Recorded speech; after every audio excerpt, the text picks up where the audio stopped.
Hey guys, I hope everyone's having a good weekend. It's Mr. Bartlett here with a quick video to help you with two things. One, how to identify a central theme in a text, and two, how to show an author developing that theme using the literary element of character. So as you watch this video, please follow along with the graphic organizer you were given in class, and make sure you have something to write with and something to write on. So as we all know, the first step in writing a great theme is writing topics that the novel, source, whatever we're dealing with has to do with. We're going to stick with our core text that we've been using for the past couple of weeks, Fahrenheit 451. So what you would normally do is you would come up with a list, probably about like 4 or 5 topics that the source deals with. Now because I'm such a nice guy, I already gave you guys a list of topics. If you look at your graphic organizer at the very top, you have a few topics to choose from ignorance, knowledge, control, censorship, technology, and family. For an example for you guys, I'm going to go with the topic identity, but I want you to stick with the topics that I've provided for you. Now that we have our topics, the next step is writing what the author believes about that topic. What I'd like you to do is pick 3 of those topics and write what you think the author believes about that topic. What does the author want you to learn and understand about that topic that you chose? As I said before, the topic that I chose was identity. So for me, as I've read through the novel, I found that a lot of characters don't take responsibility for their actions. So my theme would be, if your identity is not entirely your own, then you are not entirely responsible for your actions. So our next step, if we look at the graphic organizer, is to identify some characters and how they develop one of the themes that you've made so far. You see there will be 3 columns in that second section: protagonist, antagonist, and supporting character. I'd like you to start one at a time and fill in those blanks. Who is a protagonist in this novel? Who is an antagonist? And list one supporting character, and make sure it's an important supporting character too. After you've done that, I want you to think about, how does that character support that theme? Or how does that character develop or push forward that theme?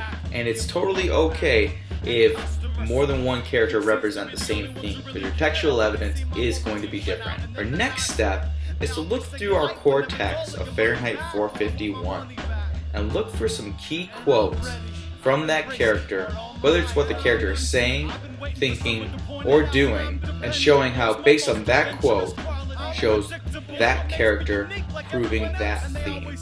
Let me show you what I mean with my example. So again, for my example, I'm going to focus on the topic of identity. As I said before, I created the theme that if your identity is not entirely your own, then you are not entirely responsible for your actions. My first step is to think about what character best represents that theme. Once I thought about it, I really saw that the fire chief Beatty represented that theme, that he didn't have his own identity, so he didn't really feel responsible for his actions. The part of the novel I'm thinking of particularly is when he didn't even hesitate to burn a woman alive who had books. So my next step right now is to look through the novel for that section and find a key quote or detail that's going to support that. I came across this quote on page 36 where Beatty says, "We're due back at the house. Besides, these fanatics always try suicide. The pattern is familiar. It seems to me that Beatty doesn't care whether this woman lives or dies, yet she's about to die at his hands. Unlike the character Montag, who was begging and pleading to save this woman, Beatty just doesn't seem to care because he's lost his identity." So for me, I think that's going to be a key quote. So I'm going to jot that down in the how do I prove it section of my graphic organizer. Now I have a strong theme, a character that helps push forward or develop that theme, and I have a key quote that shows that. I think now I'm ready to start writing my polished piece that will prove how a character will develop the theme of identity for me. So whenever we're trying to prove something, the first few sentences are always going to sound the same. It's always going to be us restating and answering the question. If we look back at the question at the bottom of the graphic organizer, it asks us, what is the central theme in Fahrenheit 451? How does the author use the literary element of characters to develop this theme?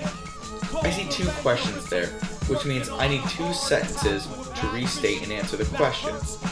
My first sentence is going to sound like this. A central theme in Ray Bradbury's Fahrenheit 451 is, if your identity is not entirely your own, then you are not entirely responsible for your actions.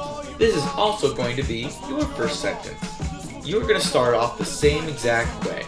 The central theme in Ray Bradbury's Fahrenheit 451 is, and then you will just write your theme. Not only do we have to provide a central theme, we also need to show how Bradbury uses the literary element of character to develop or push forward this theme. So everybody's second sentence is going to sound the same. Bradbury uses the literary element of character to develop this theme. So we've told the reader what we're trying to prove. Now we need to show them how Bradbury uses characters to develop that theme. We want to give the reader a little bit of context about what's going on. Nothing too major, about one sentence. My next sentence is going to sound like this. In the novel, Beatty, the fire chief, has lost his identity and has become what society has deemed he should be. Your sentence can sound very similar, but you may be using a different character and it needs to revolve around your theme. So you should begin with, in the novel, and then a brief one-sentence descriptor of what's going on so far. The next step is to cite our evidence. This is very important.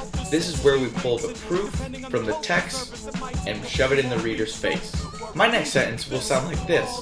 For example, in the novel, Beatty does not even think twice about burning a woman alive for having books, which is against the law. Instead of helping the woman, Beatty just says, "We're due back at the house." Besides, these fanatics always try suicide. The pattern's familiar. Be sure when you give quotes, you're 1, introducing them, and 2, giving the reader the page number to show that the work is not your own and where they can find it in case they need it. Now we can't just throw in evidence without explaining it. Otherwise the reader's going to feel lost, confused, and not understand where you're going with it. So our next sentence needs to talk directly about our quote, and we need to tie it back to how this shows a character developing our theme. Again, my theme is about identity, so I want to address that in my next sentence. My next sentence will sound like this. Because Beatty has lost his individual identity, unlike Montag, who tries to save the woman, he feels no remorse or responsibility for his wicked actions. Be sure again, you are addressing what you said in your quote, and you're tying it back to your theme. We're almost there. Our next step is to wrap it all up in a beautiful concluding or summarizing sentence. This should have some finality to it, and it should reiterate what you've already told the reader. My last sentence sounds like this. By having characters who lack an individual identity, Bradbury develops the theme that if your identity is not entirely your own, then you are not entirely responsible for your actions. Each student's final sentence for this assignment should sound the same. By having characters who, what characteristic do they have or are they lacking? Or what are the characters doing? Then, Bradbury develops a theme that, and you'll just restate your theme. As simple as that. Your last and final step is to reread what you wrote just to be sure there are no silly errors. I always find it helps me if I reread it out loud. That way, if you're stumbling over something or something sounds funny, you or somebody around you will be able to hear it. I hope this information was helpful for you guys. If you have any questions at all, feel free to email me. My email address will be in the description box below. See you on the next one.